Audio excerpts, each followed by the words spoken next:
আসসালামু আলাইকুম। মাত্র একটি ডিম আর ময়দা দিয়ে খুব সহজে তৈরি করে নেওয়ার মতো সহজ একটি বিকেলের নাস্তার রেসিপি শেয়ার করব। একদিকে চা বসিয়ে অন্যদিকে এই নাস্তাটি আপনারা মাত্র 10 মিনিটে তৈরি করে নিতে পারবেন।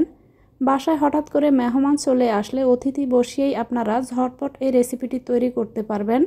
আশা করছি আমার আজকের এই সহজ নাস্তার রেসিপিটি আপনাদের অনেক ভালো লাগবে। এখানে একটা মিক্সিং বোলের মধ্যে নিয়ে নিলাম একটি ডিম, তার সঙ্গে দিয়ে দিব আধা কাপ পরিমাণ চিনি। এবার দিয়ে দিব 500 ml বা 2 কাপ পরিমাণ লিকুইড দুধ। দিয়ে দিচ্ছি 1 চা চামচ পরিমাণ লবণ। এবার এই সবগুলো উপকরণ খুব ভালোভাবে মিশিয়ে নিব।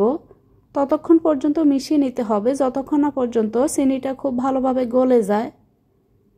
এবার এখানে আমি দিয়ে দিব আধা টেবিল চামচ পরিমাণ বেকিং পাউডার। আবার এগুলোকে একটু মিশিয়ে এবার এখানে আমি দিয়ে দিব ময়দা। এখানে ময়দার পরিবর্তে আপনারা আটাটাও নিতে পারেন। এবার এই সবগুলো উপকরণ খুব ভালোভাবে মিশিয়ে নিব। এখানে ময়দাটাকে আমি ধাপে ধাপে দিয়ে মিশিয়ে একটি মিশ্রণ তৈরি করে নিব। আর এখানে আমি ময়দার পরিমাণটা বলছি না, ময়দাটাকে এভাবে ধাপে ধাপে দিয়ে মিশিয়ে আমি কীরকম একটি মিশ্রণ তৈরি করে নিচ্ছি সেটি আপনাদেরকে দেখিয়ে দিচ্ছি। তো এখানে আবারও কিছুটা আমি ময়দা নিয়ে নিলাম, নিয়ে আবারও এগুলোকে মিশিয়ে নিলাম। এখানে আমি এই মিশ্রণটি তৈরি করতে আধা কাপ পরিমাণ চিনি ব্যবহার করেছি। আপনারা চাইলে এখানে চিনির পরিমাণটা বাড়িয়ে বা কমিয়ে নিতে পারেন। তো এখানে আমি এরকম ঘনতার একটি মিশ্রণ তৈরি করে নিলাম।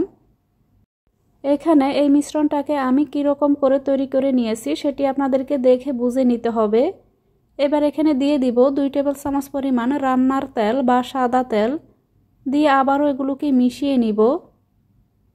এবার হাতের মধ্যে আমি কিছুটা তেল মাখিয়ে নিব। তেলটাকে মাখিয়ে আমি হাতের মধ্যে এখানে কিছুটা মিশ্রণ নিয়ে এভাবে গোল করে তেলের মধ্যে ছেড়ে দিব।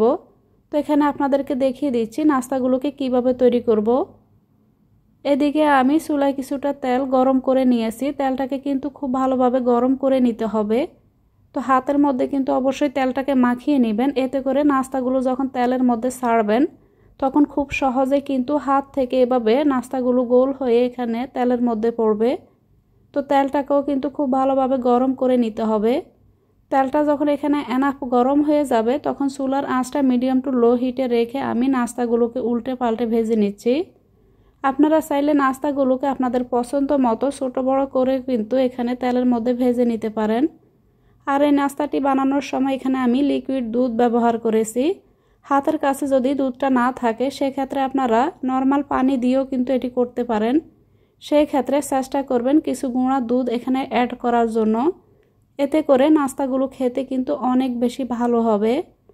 তো এখানে নাস্তাগুলো আমার ভাজা হয়ে গেছে। এবার তেলটা ঝরিয়ে নাস্তাগুলোকে আমি তুলে নিলাম। একইভাবে আবারও আমি এখানে কিছু নাস্তা দিয়ে দিব। দিয়ে কিছুক্ষণ পর উল্টে পাল্টে আমি নাস্তাগুলোকে পছন্দ মতো কালার আসা পর্যন্ত ভেজে নিব। এবারের এই নাস্তাগুলোকে আমি একটু বড় সাইজে তৈরি করেছি। খুব সহজে ঝটপট আপনারা বিকেলের নাস্তা এই রেসিপিটি ট্রাই করতে পারেন। একটি পিঠা আপনাদেরকে ভেঙে দেখাচ্ছি ভিতর থেকে কতটা সফট হয়েছে, নরম তুলতুলে বিকেলের এই নাস্তার রেসিপিটি আশা করছি আপনাদের অনেক ভালো লেগেছে।